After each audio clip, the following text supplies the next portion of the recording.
welcome to my channel. In this episode, we are going through my top 5 leadership books. These are leadership books that I specifically recommend for anyone leading an AI, data science, machine learning team. None of these books are specifically about machine learning or artificial intelligence teams, but they pack a ton of advice that I think is very relevant to scaling these kind of innovative teams.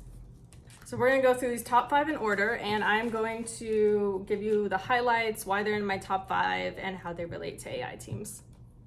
So the first one in the stack is going to be Never Split the Difference, Negotiating as If Your Life Depends on It by Chris Voss. Chris Voss was a hostage negotiator for the FBI. Next on the list is called The No Asshole Rule, Building a Civilized Workplace and Surviving One That Isn't. This is by Robert Sutton from Stanford. We also have How to Be a Boss Bitch by Quinn. Christine, you might recognize her. She is one of the reality TV stars on the Netflix show Selling Sunset. She's also kind of a boss bitch, and she's got some great advice that I think can really help people build their confidence. So we'll go through that. We got Cues, Master the Secret Language of Charismatic Communications by Vanessa. And last but not least, we have Creativity Inc., which is written by one of the co-founders of Pixar, Ed Catmull. This is my favorite leadership book. You can tell by the number of bookmarks in it and the number of dog ears. This is something that I've read quite a few times myself, and I buy gifts. I buy this as a gift for a lot of people as well. So let's start with Never Split the Difference. This is really a sales book. It teaches you everything you need to know to be an excellent at sales. But I also think of it as a leadership book because what you're really going to be doing in a role as a leader on an AI team is you're going to be doing people management, stakeholder management, and a lot of the sales skills that are mentioned in this book are very relevant to that task. So why is it in my top 5 leadership books for AI teams? Well, sales is really just psychology, and when you understand these kinds of psychology concepts, it'll really help you communicate with your stakeholders and with other people on your team. One concept in this book that really stood out to me was the concept of mirroring. And what mirroring is it's simply the act of repeating things back to people in a conversation. So summarizing, repeating the last few sentences. And what this does is it really helps them kind of think through what they are saying, and they'll jump in and correct you and add additional information on top of that. So not only does it make sure that you're understanding that person really well and help you practice like active listening, but it also helps you just facilitate that person to have a deeper conversation. Now, making a decision can be really hard in the field of AI. It's a new field. There's a lot of different technologies we can use, modeling approaches, that kind of thing. And I do see a lot of people in AI suffer from something I would call analysis paralysis. It's where there's so many options and so many areas for us to go deep in that we really have trouble making a decision even in the first place. So instead of thinking this as kind of a grimy sales book, think of it as a book that really helps you learn how to facilitate conversations that benefit other people. And in this situation, we're talking about facilitating a conversation where people make a decision, so we don't suffer from that analysis paralysis that I talked about. And this book will cover some tactics to help lead people through some reasoning, some thought processes that will lead to decision making. All right, next up we have The No Asshole Rule by Robert Sutton. This is about how to navigate a toxic work environment and how to ultimately survive it. It also covers how not to create a toxic work environment. So if you are in a toxic environment, grab a copy. I think it can definitely help people just kind of manage their way through a situation like that. But even more importantly, it gives us tips and tricks for not creating one of those environments in the first place. So what is an asshole? Someone whose behavior leaves others feeling like disrespected, demeaned, or de-energized. This is someone who really measures their success by the failure of the people around them. And that is definitely not the kind of person you want to build your team out with. It's definitely not the kind of person you want to be. Someone who needs to make other people look bad to make themselves feel like they look good. That is in no way a great collaboration tactic. So why is this book relevant for leading AI teams or data science teams? This book gives great perspective because I think the tech industry is really kind of over-indexed on technical competency. But in my experience, there's no amount of technical depth or excellence that justifies treating other people unkindly. And unfortunately, I have seen people take that position within my career. And when we over-index on the technical competency, we can bring in some really technical folk who are excellent at what they do and understand all the details. But if they can't communicate that to their team, or they can't collaborate effectively with the rest of their team to share those ideas, they're not actually going to add that much value to your organization. This is actually pretty common in AI because this field is so incredibly technical. I think sometimes we get so focused on being technically good that we forget to be nice. And it's also a field that creates a lot of pressure on us, and some of us crack under pressure and start lashing out at others. So here's how to spot those people. Here's how to get through it if you work with a bunch of them. So what this book is not saying is that we should be conflict averse. We definitely don't want to be adverse to conflict. Some of the best technical decisions that I've ever seen get made within my teams came out of conflict, actually. People had different ideas on technical approaches to solve a problem, and they had discussions about that. But they were friendly discussions, kind discussions, respectful discussions, but they did disagree, and they felt safe enough to disagree with each other and talk that through. And I think because we're bringing multiple different ideas to the table in those situations, we ultimately made some excellent technical decisions. So when you're thinking about building out your team of technical folks to work in AI, don't just think about technical competency, think about their collaboration skills, how they treat others, even if you can get to it, their personal values and ethics towards how they treat others. And you'll be able to build a team of people who will work together to create a safe space for each other so that they can all share their ideas and have constructive conflicts. This is a self-help book. It's not really a management book. It's written by Quinn, who, as I mentioned, is a reality TV star on the show Selling Sunset. And you might be thinking, Claire, you just told us to read the Don't Be an Asshole, the No Asshole book. Why are you now recommending Christine's book? Because she's kind of an asshole. And honestly, I would agree with that. This book has some great advice in it, and maybe some advice that I don't agree with all of it, but there's definitely some pieces in here that I think are worth picking out. So it's definitely worth the read and seeing what lands with you and taking what you want from it. The reason it is in my top 5 is I do think there's some really important lessons we can learn from her about self-confidence, resilience, that definitely resonated with me when I read her book. It's very hard to be a leader when we're not confident in who we are ourselves. And to me, she really represents a woman who's extremely authentic, extremely bold, and I do think there's some lessons that we can learn from her. All right, cues. This is another psychology book. This is all about reading body language. And before you stop me and say, Claire, we all work from home, we don't care about body language anymore, you can get a lot of body language over Zoom. You really can. Camera has to be on, but if the camera is on, you can still pick up a lot of body language on Zoom.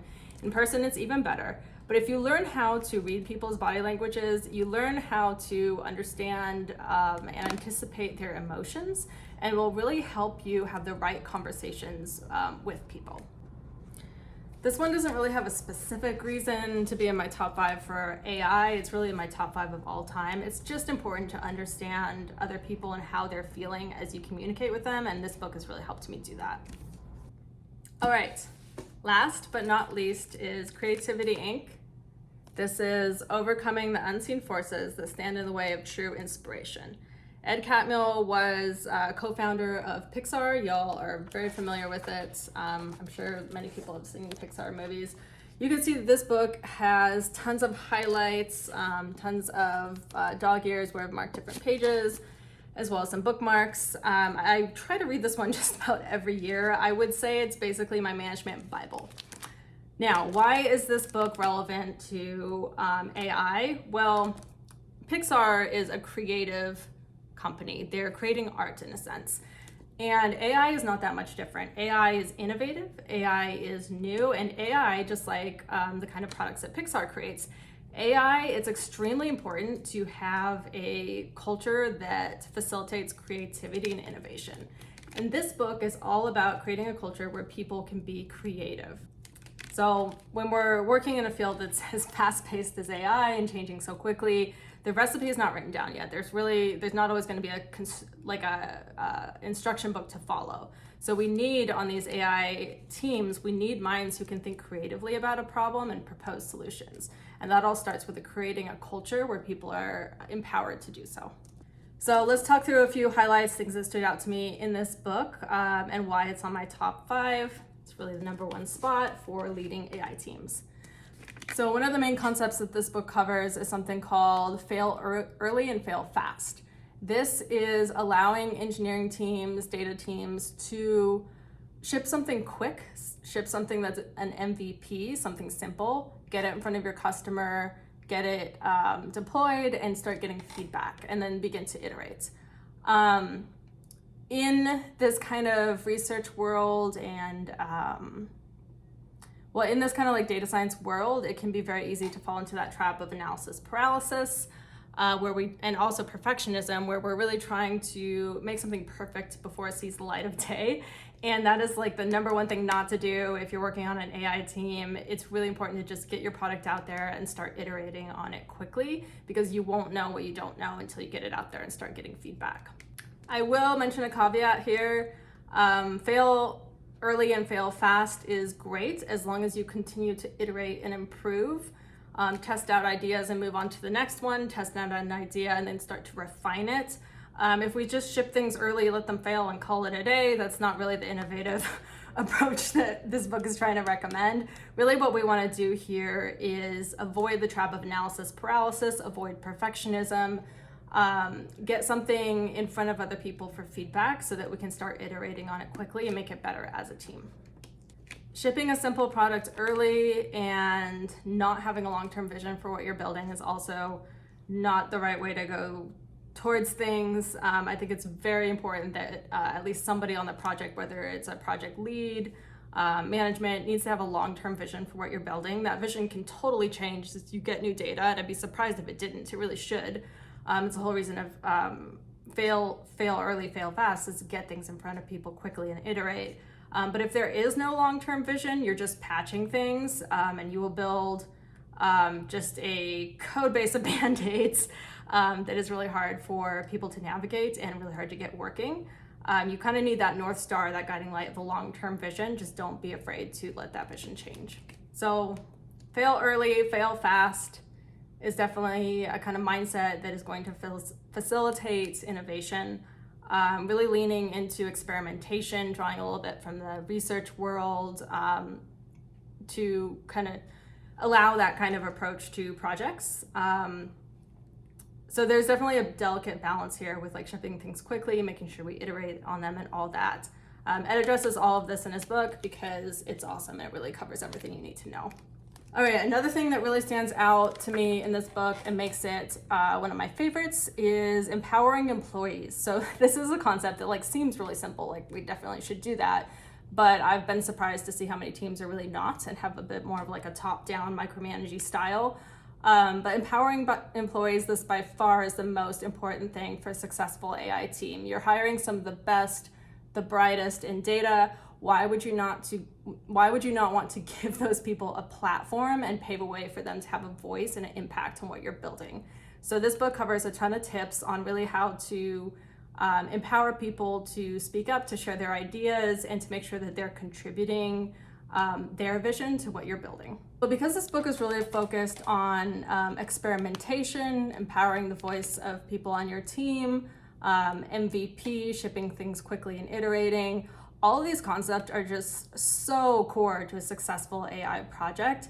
And everything in this book, I think, is very relevant to leading an AI team, which is really kind of cool to see like those kind of concepts come from something very, very artistic, very creative, and see that applied to something very technical.